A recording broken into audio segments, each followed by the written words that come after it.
যাক ভাই, ম্যাচটা অবশেষে শেষ হলো। যাই হোক, যতটা ভাবছিলাম ততগুলো গোল খাই নাই। আমি আরো গোল বেশি খাওয়ার আশা করছিলাম, কারণ বায়ার্ন মিউনিখ যে পরিমাণে ফর্মে আছে ভাই, তাদের কাছ থেকে মানে 2টা খাইছি, এটা অনেক কম সেই হিসাবে। আর আজকে যদি ভিনিসিয়াস জুনিয়র ওই মিসটা না করতো, হয়তো আমাদের ম্যাচটা ড্র থাকতে পারতো।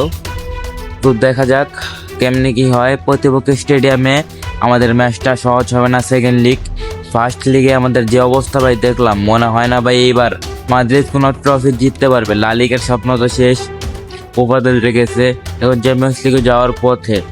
দেখা যাক, রিয়াল মাদ্রিদকে দিয়ে সব কিছু সম্ভব হলেও এটা মানে কোনো জাদু করবে না মাদ্রিদ যে হয়ে যাবে।